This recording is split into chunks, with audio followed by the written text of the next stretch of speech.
ஒரு காட்டுல ஒரு முனிவர் இருந்தார். ஒரு நாள் அவரை தேடிட்டு 4 பேர் வந்தாங்க. சுவாமி, எங்களுக்கு ரொம்ப நாளா ஒரு சந்தேகம்னாங்க. என்னன்னு கேட்டார். இந்த உலகத்துல எவ்வளவோ காரியங்கள் நடக்குது, எது நியாயம் எது அநியாயம் அப்படின்னு புரிஞ்சுக்க முடியலன்னாங்க. அது யாராலையும் புரிஞ்சுக்க முடியாதுன்னார் முனிவர். வந்தவங்களுக்கு ஆச்சரியமா போச்சு, ஒரு மாதிரியா பார்த்தாங்க. இத முனிவர் கவனிச்சார். சரி, புறப்படுங்க என்னோடன்னார். எங்கன்னு கேட்டாங்க. இப்போ உங்க 4 பேரையும் ஒரு புஷ்பக விமானத்துல அழைச்சிட்டு போறேன். இந்த உலகத்துல சர்வசாதாரணமா நடக்கக்கூடிய ஒரு காட்சியை உங்களுக்கு காட்ட போறேன். நீங்க பார்க்க போற அந்த காட்சி நியாயமா அநியாயமா அப்படிங்கறத என்கிட்ட சொல்லணும். நீங்க சரியான பதில் சொன்னா புஷ்பக விமானத்துல தொடர்ந்து பிரயாணம் பண்ணலாம். தவறான பதில் சொன்னா இந்த புஷ்பக விமானம் உங்களை கீழே தள்ளி விட்டுரும் அப்படின்னார். 4 பேருக்கும் பயம்தான். இருந்தாலும் முனிவர் கூப்பிடுறாரு அப்படின்னு சொல்லி புறப்பட்டாங்க. அவங்க எல்லாரும் புறப்பட்டு ஒரு காட்டு வழியா போயிட்டு இருக்கிறாங்க புஷ்பக விமானத்துல. அங்க நடக்கிற ஒரு காட்சியை காட்டுறார் முனிவர். அதோ அங்க பாருங்கன்னார். அந்த விமானத்துல இருந்தபடியே எல்லாரும் கீழே குனிஞ்சு பாக்குறாங்க. அங்க ஒரு தாய் புலி அப்பதான் குட்டி போட்டிருக்கு. குட்டிகளை ஈன்ற உடனே பசிக்கு இறை தேடி அந்த பக்கமா வருது. அதே நேரம் ஒரு தாய் மான், அதுவும் அப்பதான் குட்டி போட்டிருக்கு. அதுவும் இதே மாதிரி குட்டிகளை ஈன்ற உடனே பசிக்கு இறை தேடி அந்த பக்கமா வருது. இப்ப அந்த புலி அந்த மானை அடிச்சு போட்டுடுது. அதுவும் சாப்பிடுது, குட்டிகளுக்கும் கொடுக்குது. இப்போ அந்த புலி குட்டிகள் முகத்துல மகிழ்ச்சி, தாயை இழந்த அந்த மான் குட்டிகள் முகத்துல துக்கம். இப்போ அந்த முனிவர் 4 பேர்கிட்டையும் கேட்கிறார், நீங்க இங்க பாத்தீங்களே, இதுல எது நியாயம் எது அநியாயம்? ஒவ்வொருத்தரா சொல்லுங்க. உங்க பதில் சரியில்லைன்னா இந்த விமானம் உங்களை கீழே தள்ளி விட்டுரும். சொல்லுங்க பார்க்கலாம்னார். முதல்ல ஒருத்தன் சொன்னான், அந்த புலி செஞ்சது சரிதாங்க. அது பசிக்கு அதுதான் ஆகாரம். தன்னுடைய பசிக்கு தானே இறை தேடிக்கிட்டது. அதுல என்ன தப்பு? அவ்வளவுதான். அதனால புலி செஞ்சது நியாயம்தான் அப்படின்னா. அவ்வளவுதான், அந்த விமானம் அவனை அப்படியே கீழே தள்ளி விட்டுட்டுது. அதனால அவன் கொடுத்த பதில் சரியில்லை அப்படிங்கிறது புரிஞ்சு போச்சு. இப்ப 2வது ஆள் சொன்னான், புலி செஞ்சது பாவம், அந்த தாய்மான் என்ன தப்பு பண்ணிச்சு? இப்ப அந்த குட்டிகளுக்கு யாரு ஆதரவு? அதனால புலி செஞ்சது அநியாயம் அப்படின்னா. அவ்வளவுதான், அவனையும் கீழே தள்ளி விட்டுடுது அந்த விமானம். இந்த பதிலும் சரியில்லை அப்படின்னு ஆயிட்டுது. இப்ப 3வது ஆள் வந்தான். முதல்ல 2 பேர் கீழே விழுந்ததை பார்த்துக்கிட்டு இருந்தான்.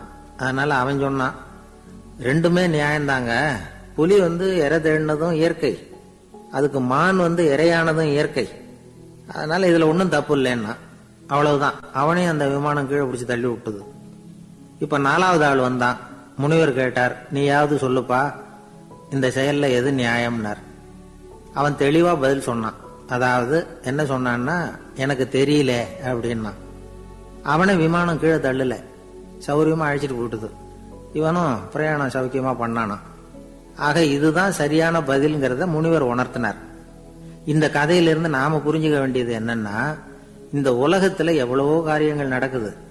அதெல்லாம் ஏன் அப்படி நடக்குதுங்கிறதுக்கு எப்பேற்பட்ட பண்டிதராலும் பதில் சொல்ல முடியாது. தெரியாததை தெரியாதுன்னு ஒத்துக்கிட்டா வாழ்க்கை பிரயாணம் சுகமா இருக்கும். அதனால தேவையில்லாத விஷயங்களை புரிஞ்சுக்கிறதுக்கு நேரத்தை செலவு பண்ணிட்டு இருக்க கூடாது. வாழ்க்கையை குழப்பிக்க கூடாது. வாழ்க்கைக்கு தேவையானது என்னவோ அதை மட்டும் புரிஞ்சுக்கிட்டா போதும். இந்த காலத்து ஆள் ஒருத்தன் ஒரு பெரியவரை தேடி வந்தான். ஐயா, ஒரு சந்தேகம்னா. என்ன உன்னுடைய சந்தேகம்னார். பகுத்தறிவுன்னா என்ன, விதின்னா என்ன அப்படின்னு கேட்டான். இதுக்கு அவரு, இப்ப உன்னுடைய வலது கால தூக்குன்னார். தூக்கணும். சரி, இப்ப உன்னுடைய வலது கால கீழே இறக்காம உன்னுடைய இடது காலையும் தூக்குன்னார். தூக்கணும். பொத்துன்னு கீழே விழுந்துட்டான். பெரியவர் சொன்னார், உன்னால ஒரு காலை தூக்க முடிஞ்சது, அதுதான் பகுத்தறிவு. 2 கால்களையும் ஒரே சமயத்துல தூக்கினா அடிபடும், அப்படிங்கிறது தான் விதி அப்படின்னு விளக்கம் கொடுத்தார். இவன் தன்னுடைய விதியை நொந்துகிட்டே இடுப்பை பிடிச்சுக்கிட்டு அங்கிருந்து நடந்து போயிட்டான். ஒரு ஊர்ல ஒரு கோயில் இருந்தது. ரொம்ப பழைய கோயில். உள்ள போறதுக்கே பயமா இருக்கும். எந்த நேரத்துல இடிஞ்சு விழுந்துருமோ அப்படிங்கிற பயம். அப்படி இருந்ததுனால யாரும் துணிஞ்சு சாமி கும்பிடுறதுக்கு அங்க போறதில்ல. கோயிலுக்கு வர்ற கூட்டம் கொஞ்சம் கொஞ்சமா குறைய ஆரம்பிச்சுட்டுது. கோயில் நிர்வாகிகள் எல்லாரும் கூடி உட்காந்து பேசினாங்க. என்ன பண்ணலாம்னு யோசனை பண்ணாங்க. எந்த இடம் மோசமா இருக்கோ அந்த இடத்த பழுது பார்த்தாங்க. அங்க எங்க வர்ணத்தை பூசி கொஞ்சம் அழகுபடுத்தி பார்த்தாங்க. ஏதோ இந்த ஊர்ல கோயில்னு ஒண்ணு இருக்கு, அது மக்களுக்கு தெரியணும் அப்படிங்கிறதுக்காகத்தான் இப்படிலாம் பண்ணாங்க. இருந்தாலும் கோவில் இருக்கிற நிலைமை மக்களுக்கு தெரியும், அதனால அங்க வர்றது குறைச்சிக்கிட்டாங்க அவங்க. ஒரு கட்டத்துல யாருமே வர்றதில்லை, நிலைமை அந்த அளவுக்கு ஆயிட்டுது. மறுபடியும் கோவில் நிர்வாகிகள் கூட்டம் நடந்தது. இந்த கூட்டம் கூட கோயிலுக்கு உள்ள நடக்கல, இடிஞ்சு விழுந்துருமோங்கிற பயம். அதனால வெளியில தான் உட்காந்து கூட்டத்தை நடத்தினாங்க. ஏன்னா உள்ள போறதுக்கு அவங்களுக்கும் துணிச்சல் கிடையாது, எந்த நேரமும் விழுந்துரும் போல இருந்தது அது. அது வழியா போறவங்க கூட வேகமா அந்த இடத்த கடந்து போக ஆரம்பிச்சுட்டாங்க. கோவில் நிர்வாகிகள் வெளியில உட்காந்து கூட்டம் போட்டாங்க இல்லையா, அந்த கூட்டத்துல 4 தீர்மானங்களை நிறைவேற்றினாங்க. அது என்ன 4 தீர்மானம்னா, முதல் தீர்மானம், இந்த கோவிலை இடிப்பது அப்படிங்கிற முடிவை இந்த கமிட்டி மிகவும் வருத்தத்துடன் ஏற்றுக்கொள்ளுகிறது அப்படின்னு நிறைவேற்றினாங்க. இதுக்கு பதிலா இன்னொரு கோவிலை உடனடியாக கட்டி முடிச்சுடணுங்கிறது 2வது தீர்மானம். 3வது தீர்மானம் என்ன தெரியுமா, பழைய கோவிலின் கதவுகள், அதிலிருந்து பிரிச்சு எடுக்கிற செங்கல், இதையே புது கோவில் கட்டுவதற்கு பயன்படுத்தி கொள்ள வேண்டியது. பழைய கோவில் இருந்த மாதிரியே அதே வடிவத்தில் புது கோவிலையும் கட்ட வேண்டியது. பழைய கோவிலின் அஸ்திவாரத்தை அப்படியே வச்சுக்கிட்டு அதுக்கு மேல நாம கோவிலை கட்டிக்க வேண்டியது. இதுதான் 3வது தீர்மானம். இதையும் கமிட்டி முழு மனசோட ஏத்துக்கிட்டது. இது வரைக்கும் சரி. இப்ப அந்த கமிட்டி 4வதா ஒரு முக்கியமான தீர்மானத்தை கொண்டுகிட்டு வந்து அதையும் ஏகமனதா நிறைவேற்றி விட்டது. அது என்ன தீர்மானம்னா, புதிய கோவில் கட்டி முடிக்கிற வரைக்கும் பழைய கோவிலை இடிக்கிறதில்லை அப்படிங்கிற தீர்மானம். எப்படி இருக்குது பாருங்க இது. பழசை இடிக்காத வரையில அதே இடத்துல புதுசா எப்படி கட்ட முடியும்? பல விஷயங்கள்ல நாம நடந்துகிற முறையும் இப்படிதான் இருக்குதான். வாழ்க்கையில முன்னேறணும்னு ஆசைப்படுவோம், அதே நேரத்துல அந்த முன்னேற்றத்துக்கு எது தடையா இருக்கோ அதை விட்டுடுறதுக்கும் மனசு வராது. ஒரு ரயில் வேகமா போயிட்டு இருக்கு, அது ஒரு ரயில்வே ஸ்டேஷன்ல கொஞ்ச நேரம் நின்னுது. அப்போ அதுல ஒரு ஆள் ஏறினார், தலையில ஒரு மூட்டையை வச்சிருந்தார். மூட்டையை தலையில சுமந்துகிட்டே உள்ள வந்தாரு. மூட்டையை தலையில சுமந்துகிட்டே ஒரு இடத்துல உட்கார்ந்தார். ரயில் மறுபடியும் புறப்பட்டது. இவர் தன் தலையில இருந்த மூட்டைய கீழே இறக்கி வைக்கணும்ல, வைக்கல, சுமந்துகிட்டே வர்றார். எதிரில் உட்கார்ந்துருந்தவர் கேட்டார், ஏங்க ஏன் இப்படியே உட்கார்ந்து இருக்கிறீங்க தலையில மூட்டையை வச்சுக்கிட்டு, மூட்டையை கீழே இறக்கி வைக்கலாமே அப்படின்னார். வேணாங்க, பாவம், தலையில இருக்கிற மூட்டையை இறக்கி ரயில்ல வச்சா ரயிலுக்கு பாரம் அதிகமா இருக்கும் அப்படின்னார் அவரு. இப்படி ஒரு ஆளை பார்த்தா நமக்கு சிரிப்பு தான் வரும். ஏன்னா ரயில்ங்கிறது அந்த மூட்டையையும் சேர்த்து சுமந்துகிட்டு தான் போகுது. அவன் அந்த மூட்டையை தலையில வச்சிருந்தாலும் ஒண்ணுதான், தரையில வச்சிருந்தாலும் ஒண்ணுதான். அதனால ரயிலுக்கு எந்த மாற்றமும் ஏற்பட போறதில்ல. அதே மாதிரிதான் நம்ம மனமும். இதுவும் ஒரு தேவையில்லாத சுமை, அனாவசியமா சுமந்துகிட்டு இருக்கிறோம். இத கீழே இறக்கி வச்சுட்டா வாழ்க்கை பிரயாணம் சுகமா இருக்கும். ரயில் பிரயாணம் பண்ற அந்த ஆள் மூட்டையை சுமக்கிறான், வாழ்க்கை பிரயாணம் பண்ற நாம மனசை சுமக்கிறோம். இது ரெண்டுக்கும் எந்த வித்தியாசமும் இல்லை. மனசை கீழே இறக்கி வச்சுட்டா பாரம் இல்லாமல் வாழலாம், பறவைகள் மாதிரி பறக்கலாம், குழந்தைகள் மாதிரி கள்ளங்கபடம் இல்லாம வாழலாம். இந்த வெளி உலகத்துல நாம நிலை பெற்று இருக்கணும், வேரூன்றி இருக்கணும். அதே சமயம் நம்முடைய உள் வெளியில ஆன்மீக வாழ்க்கையில பாரம் இல்லாம இருக்கணும். அப்போ பறக்கணும், நதியை போல ஓடணும், மிதக்கணும். பயணம் சுகமா இருக்கும், களைப்பு தெரியாது, கவலை தெரியாது. ஒரு சீடன் போதி தர்மரை நாடி வந்தான். குருவே, நீங்கள் என்ன வெறுமையாக இருக்க சொன்னீங்க, நான் இப்ப மறுபடியும் வெறுமையானவன் ஆகிட்டேன், அதனால இப்ப என்ன செய்ய சொல்றீங்க என்ன அப்படின்னு சொல்லி நின்னான். உடனே அந்த குரு பக்கத்துல இருந்த ஒரு குச்சியை எடுத்து அவன் தலையில அடிச்சு, போய் அந்த வெற்றுத்தன்மையையும் வீசி எறிந்து விட்டு வா அப்படின்னார். நான் இப்போ காலியா இருக்கிறேன்னு ஒருத்தன் சொல்றான்னு வச்சுங்க, அது உண்மை இல்லை. ஏன்னா இன்னமும் அதுல நான்கிற எண்ணம் இருக்குது. எந்த சிந்தனையும் இல்லாம இருக்கிறது கடினம் தான். ஆனாலும் மனிதன் அதுல உள்ள நுட்பத்தை புரிஞ்சுக்கிட்டான்னா, இவ்வளவு தூரம் தூக்கி சுமந்துகிட்டு வந்த அந்த மனதின் முட்டாள்தனத்தை அவனே பார்த்துட்டு சிரிப்பான். இதுதான் பெரியவங்க சொல்லி இருக்கிற ஆலோசனை. நம்மால் ஒருத்தன் தலையில ஒரு பெரிய மூங்கில் கூடையோட ரயில்ல உட்கார்ந்தான்.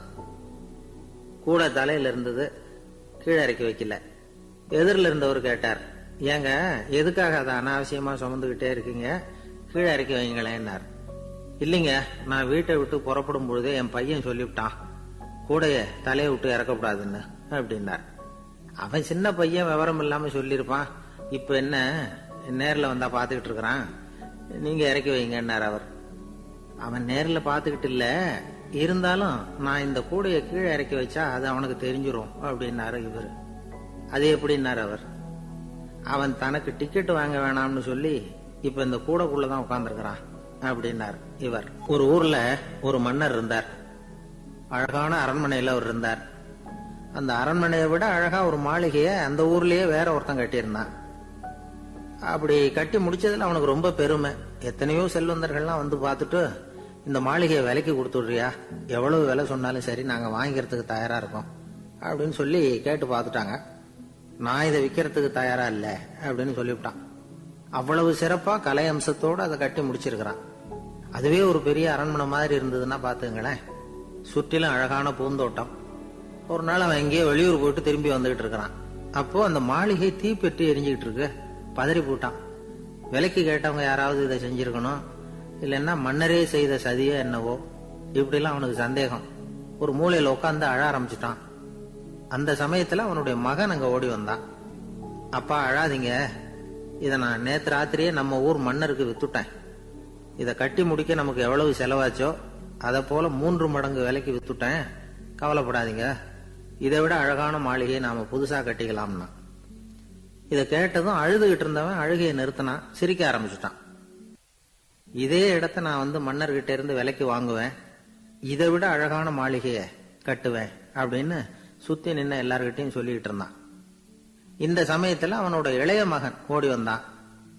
அப்பா, அண்ணன் சொன்னதெல்லாம் சரிதான், மன்னர்கிட்ட விலை பேசினதெல்லாம் உண்மைதான், ஆனா வித்தது பேச்சு அளவுல தான். இனிமேதான் பத்திரம் வாங்கணும், எழுதணும், நீங்க கையெழுத்து போடணும், பதிவு பண்ணணும், மன்னர்கிட்ட பணம் வாங்கணும், அதுக்காகத்தான் உங்களை எதிர்பார்த்துக்கிட்டு இருந்தோம், அதுக்குள்ள இப்படி ஆயிட்டுதுன்னா. இப்ப சிரிச்சுக்கிட்டு இருந்தவன் சிரிப்பை நிறுத்தினான். மறுபடியும் குழந்தை மாதிரி அழ ஆரம்பிச்சுட்டான். இது ஒரு சம்பவம். இதுல இருந்து என்ன தெரியுது? அந்த அழகான மாளிகை தன்னுடையது அப்படின்னு நினைக்கும் பொழுது அவனுக்கு அழுகை வந்தது. அது தன்னுடையது இல்லை அப்படின்னு நினைக்கிற போது சிரிப்பு வந்தது.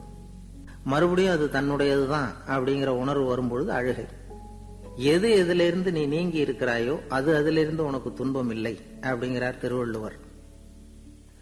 இந்த உடம்பு என்னுடையதில்லை அப்படிங்கிற உணர்வு வந்துட்டா அது ஒரு பெரிய நிலை. இன்னைக்கு 104 வருஷத்துக்கு முன்னாடி இதே நேரம் என்ன நடந்தது? 104 வருஷத்துக்கு முன்னாடி போடுவோம், இதே தேதி, இதே மாசம், இதே நாள் என்ன. இந்த நேரம் இவர் விவேகானந்தர் என்ன பண்ணிட்டு இருக்காருன்னா, தரையில ஒரு விரிச்ச படுக்கையில படுத்திருக்கிறார். ஒரு சீடர் அவர் தலைக்கு விசிறியால விசிறிட்டு இருக்கிறார். அதாவது அதுதான் அவருடைய வாழ்க்கையினுடைய கடைசி நாள். அன்னைக்கு என்ன நடந்திருக்குன்னா, காலையில விடிய காலம் எழுந்திருச்சு அந்த பூஜை அறைக்குள்ள போனாராம். தன்னுடைய பூஜை அறைக்குள்ள போய் கதவு ஜன்னல்லாம் சாத்திக்கிட்டார். 3 மணி நேரம் தியானத்துல இருந்திருக்கிறார். தியானத்துல இருந்துட்டு அதுக்கப்புறம் வந்து வெளியில ஒரு வாக்கிங், ஒரு கொஞ்ச தூரம் அப்படி தோட்டத்துல உலாவி விட்டு வந்திருக்கிறாரு. வழக்கமா வந்து அவர் எப்போதும் தனியா தான் உட்காந்து சாப்பிடுறதா அந்த பூஜை அறையில எப்போதும். அன்னைக்குன்னு பார்த்து அந்த ராமகிருஷ்ணருடைய சீடர்கள், தன்னுடைய சீடர்கள் எல்லாரையும் கூப்பிட்டு வச்சுக்கிட்டு அந்த சீடர்களோட சேர்ந்து சாப்பிட்டு இருக்கிறாரு அன்னைக்கு காலையில. இதெல்லாம் கொஞ்சம் வித்தியாசமா நடந்திருக்கு அன்னைக்கு. அதுக்கு பிறகு மத்தியானம் 1 மணில இருந்து 4 மணி வரைக்கும் இந்த வடமொழி பிரம்மச்சாரிகளுக்கு வந்து வடமொழியில இலக்கண பாடம் நடத்தி இருக்கிறாரு. மத்தியானம் 1 மணில இருந்து 4 மணி வரைக்கும் அதெல்லாம் ஒழுங்கா நடந்திருக்குது. அதுக்கப்புறம் சாயந்தரம் பூஜைக்கு மணி அடிச்சிருக்கிறாங்க. மணி அடிச்ச உடனே கிடுகிடுன்னு உள்ள போயிருக்கிறாரு.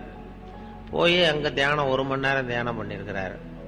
தியானம் பண்ணிவிட்டு அதுக்கப்புறம் கொஞ்ச நேரம் அந்த ஏதோ அந்த தரையில விரிச்ச விரிப்புல படுத்திருக்கிறார். படுத்துட்டு ஒரு சீடரை கூப்பிட்டு, ஒரு விசிறி மட்டன் தான் கொண்டுகிட்டு வா அப்படின்னு கொண்டுட்டு வந்தார். தலைப்பக்கம் விசிறுன்னு இருக்காரு. படுத்ததும் தலைப்பக்கம் விசிறிக்கிட்டு இருக்கிறார். அந்த சீடர் கவனிச்சுக்கிட்டே இருக்கிறார் என்னன்னு. இவர் அவர் பாட்டுக்கு சுகமா படுத்திருக்கிறார். ஒரு கட்டத்துல லேசா அந்த கை மட்டும் லேசா அப்படி நடுங்கினது மாதிரி தெரிஞ்சுதான். அடுத்தது ஒரு 2 தடவை மூச்சை நல்லா இழுத்து விட்டது மாதிரி தெரிஞ்சிருக்குது. அவ்வளவுதான், அந்த ஆன்மா பிரிஞ்சுட்டுது. இதுதான் அங்க நடந்ததுன்னு சொல்லி ஒரு சம்பவம் அந்த மடத்துல கேள்விப்பட்டேன். ஆனா இது அப்ப வந்து அவருக்கு வயசு 35 வயசு, 5 மாசம் 24 நாளாம். சரியா சொல்ல போனா 39 வயசு, 5 மாசம் 24 நாள் அன்னைக்கு.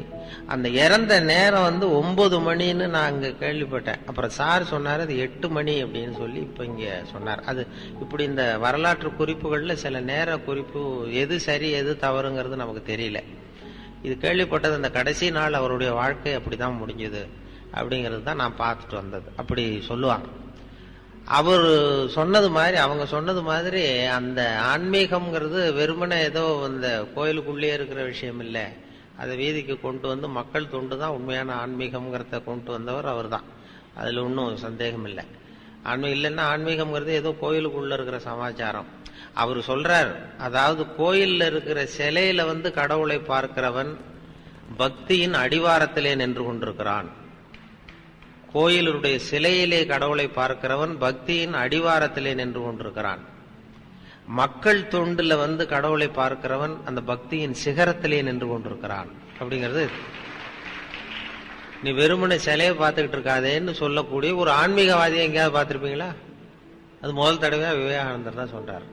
அதாவது ஆண்டவனை உச்சரிக்கிற உதடுகளை விட அடுத்தவருக்கு உதவி செய்கிற கரங்கள் மேலானவை.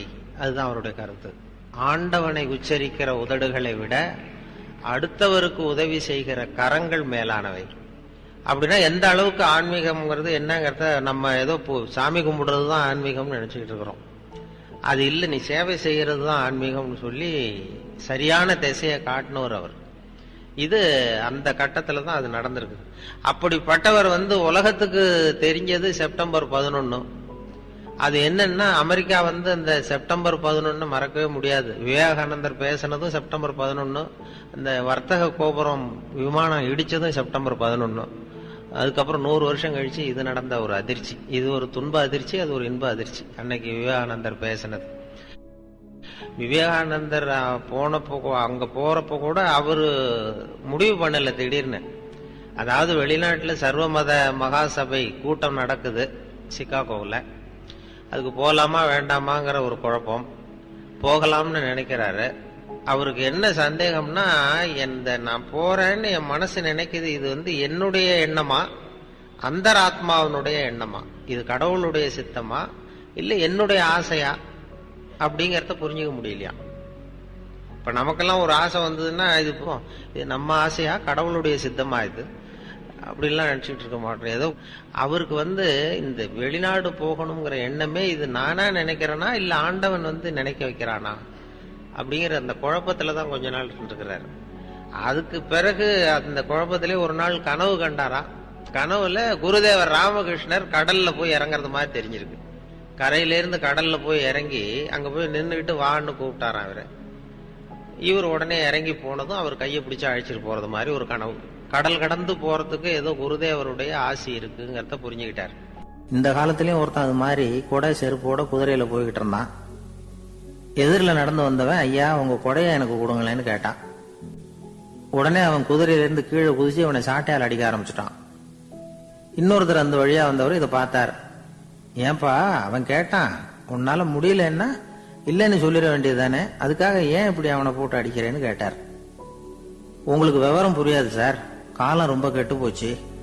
கேட்டதை கொடுத்தேன்னு வச்சுக்கோங்க, இந்த குதிரையே என்னோடது, அவன் திருடிக்கிட்டு போறான் அப்படின்னு என் பேர்ல புகார் கொடுக்க ஆரம்பிச்சிருவான் சார் அப்படின்னா. அது எப்படி அவ்வளவு உறுதியா சொல்றேன்னு கேட்டார் அவரு. ஏற்கனவே அது மாதிரி ஒருத்தன் பேர்ல புகார் கொடுத்துட்டு தான் இந்த குதிரையை நான் தள்ளிட்டு வந்துகிட்டு இருக்கிறேன் அப்படின்னா. ஒரு காட்டுல ஒரு நரி இருந்தது. ஒரு நாள் காலை நேரம் அது தன்னுடைய இருப்பிடத்திலிருந்து வெளியில வந்தது. கொஞ்ச தூரம் நடந்து வந்தது. அப்பதான் அது தன்னோட நிழலை கவனிச்சு பார்த்தது. பார்த்தா அது ரொம்ப நீளமா பெருசா இருக்குது. காலை நேரத்துல நிழல் அப்படித்தானே இருக்கும். ஆனா அந்த நரிக்கு அந்த விஷயம் தெரியல. தன்னுடைய நீண்ட பெரிய நிழலை பார்த்து ஆச்சரியப்பட்டது. ஆஹா, நாம இவ்வளவு பெருசாவா இருக்கிறோம் அப்படின்னா என்னுடைய காலை சாப்பாட்டுக்கு ஒரு யானை இல்லைன்னா ஒரு ஒட்டகம் கிடைச்சாதான் சரியா இருக்கும் போல இருக்கு அப்படின்னு முடிவு பண்ணிட்டுது.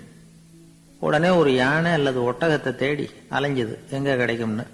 கிடைக்கவே இல்லை. மத்தியானம் 12 மணி ஆயிட்டுது. பசியோட அலையுது. இப்ப தன்னோட நிழலை பார்த்தது. அது மத்தியான நிழல் எப்படி இருக்கும், அது ரொம்பவும் குறுகி போய் தெரிஞ்சது.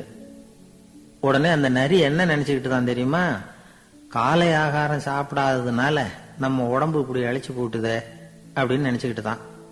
கொஞ்ச நேரம் கழிச்சு மறுபடியும் தன்னுடைய நிழலை பார்க்குது. அது இன்னமும் குறுகி போய் காலடியிலேயே வந்துட்டுது. அதுக்கு பயமா போயிடுது. ஐயோ, இன்னும் கொஞ்ச நேரத்துல நாம இறந்துருவோம் போல இருக்க, இப்ப என்ன செய்யறது? இந்த சமயத்துல ஒரு எறும்பு கிடைச்சா கூட போதும், அதை நம்ம காலை ஆகாரமா நினைச்சு சாப்பிட்டுள்ளாமே அப்படின்னு நினைச்சுதான். நம்முடைய நிழல் கூட நம்மள மாதிரியே தான் அடிக்கடி மாறிக்கிட்டே தான் இருக்குது. அது எப்பவும் ஒரே மாதிரி இருக்கிறது இல்ல. மனிதனுக்கு ஏற்படுகிற தன்முனைப்பு இருக்கு பாருங்க, ஈகோ, அது கூட ஒரு நிழல் மாதிரி தானா. அப்படி நினைக்க ஆரம்பிச்சுட்டா அதனால ஏதும் பிரச்சனை வராதான். தன்முனைப்பை நிழல் போலவே ஏற்றுக்கொள்ளுங்கள் அப்படிங்கிறது பெரியவங்க கருத்து. ஒரு காரியத்தை வெற்றிகரமா நல்ல விதமா செஞ்சு முடிக்கிறோம்னு வச்சுக்கோங்க, அந்த சமயத்துல ஒரு வித நுட்பமான தற்பெருமை நமக்குள்ள உண்டாகுது. இது இயற்கையானது, அதனால இது மேல பற்று வைக்கப்படாது. அப்படி வைக்க ஆரம்பிச்சுட்டா அந்த தற்பெருமை ஒரு நிரந்தர விருந்தாளியா நம்ம கிட்ட தங்கிக்கும். நம்ம நிழல் எப்படின்னு பாருங்க, நாம நடக்கும் பொழுது நம்ம பின்னாடியே வரும். தன்முனைப்பையும் அப்படியே நினைச்சுக்குங்க. நிழல் யாருக்கும் எந்த பிரச்சனையையும் உண்டாக்குறது இல்லை. ஆனா அந்த நிழலை கண்டே நாம பயப்பட ஆரம்பிச்சுட்டா நாம எதுலயும் வெற்றி காண முடியாது. நிழலோட சண்டை போடக்கூடாது. அது மாதிரி தன்முனைப்போடவும் நாம சண்டை போட வேண்டியதில்லை. இல்லாத ஒன்றோடு சண்டை போடுறது எப்படின்னா, அது இருட்டோட சண்டை போடுறது மாதிரி. நாம நிழல் கிடையாது, நம்ம கிட்ட இருக்கிற தன்முனைப்பு ஒரு நிழல். நம்ம நிழலையும் நமக்கு சமமா பாக்குறோம் பாருங்க, அங்கதான் சிக்கலே ஆரம்பம். இப்போ நாம நடந்து போய்கிட்டு இருக்கிறோம், நம்ம நிழல் தரையில விழுது. யாரோ ஒருத்தர் நம்ம நிழல் மேல காலை வச்சு நடந்து போறார். உடனே அவர்கிட்ட சண்டைக்கா போறோம், ஏண்டா என் நிழலை மிதிச்ச அப்படின்னு. நமக்கு தெரியும் அது நிழல் தாங்கிறது. அவர் உங்க மேல நடக்கல, உங்களுடைய நிழல் மேலதான் நடக்கிறார்.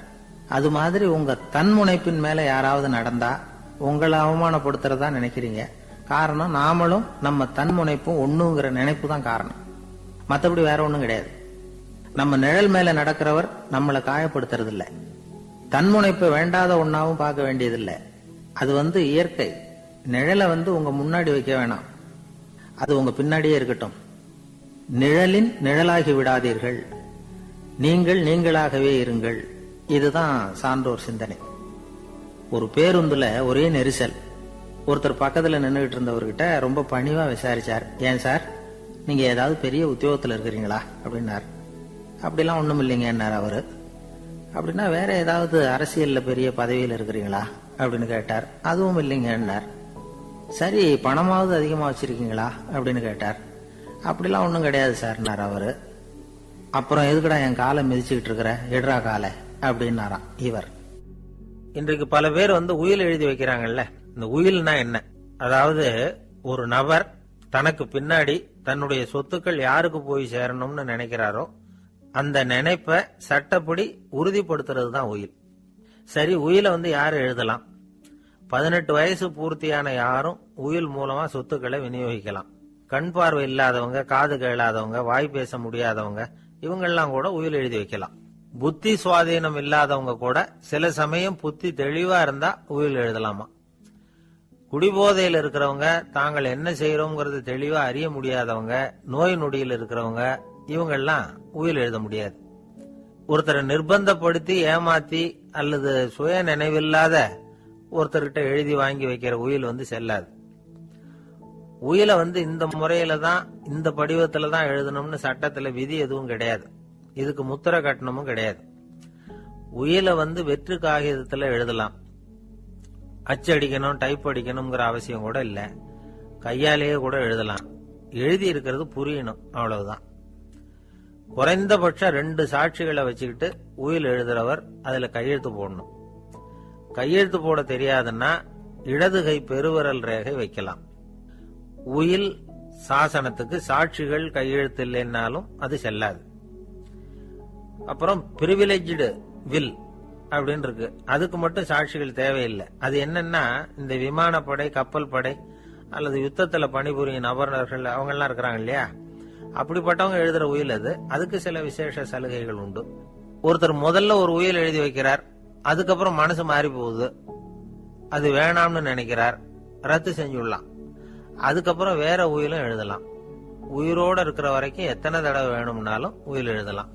கடைசியா எழுதப்பட்ட உயில் சட்டப்படி சரியா இருந்தா அதுதான் அமலுக்கு வரும். சரி, எழுதுற உயில ரகசியமா வச்சிருக்கிறது எப்படி? இது ஒரு கேள்வி. இதுக்கு என்ன செய்யணும்னா, ஒருத்தர் உயில எழுதினதுக்கு அப்புறம் அவர் தானாவோ அல்லது அங்கீகரிக்கப்பட்ட முகவர் மூலமாகவோ, அதாவது ஒரு ஏஜென்ட் மூலமாகவோ, ஒரு கவர்ல போட்டு சீல் வச்சு கவர் மேல தன்னுடைய பெயரை எழுதி அல்லது அந்த ஏஜென்ட் பெயரை எழுதி கவர் மேல என்ன அடக்கம் செய்யப்பட்டிருக்கு, உள்ள என்ன இருக்கு அப்படிங்கிற விவரம்லாம் எழுதி சார் பதிவாளர்கிட்ட ஒப்படைக்கலாம். இதுக்கு கட்டணம் உண்டு. அதுக்கப்புறம் எப்ப தேவைப்படுதோ அப்போ ஒரு மனு கொடுத்து அந்த கவரை திரும்ப வாங்கிக்கலாம். இப்ப எழுதுற உயில இவ்வளவு நாளுக்குள்ள பதிவு செய்யணுங்கிற கால வரையறை உண்டா அப்படின்னு ஒரு கேள்வி வரலாம் இல்லையா? எப்ப வேணும்னாலும் பதிவு செய்யலாம். நம்மால் ஒருத்தர் ஒரு நாள் ரொம்ப அவசரமா வந்தார். இந்த உயில் எழுதுறது சம்பந்தமா பூரா விவரமா எனக்கு உடனே தெரியணும்னார். நான் உடனே அவரை வக்கீல் ஒருத்தர்கிட்ட அழைச்சிட்டு போனேன். இவர் அவர்கிட்ட எல்லா விவரமும் கேட்டு தெரிஞ்சுக்கிட்டார். ரொம்ப தேங்க்ஸ்ன்னு சொல்லிவிட்டு 2 பேரும் வெளியில வந்தோம். அதுக்கப்புறம் இவர்கிட்ட கேட்டேன், ஆமா இவ்வளவு விவரமா கேக்குறீங்களே, உங்களுக்கு எத்தனை பிள்ளைங்க சார் அப்படின்னு கேட்டேன். 6 பேர் சார் அப்படின்னார்.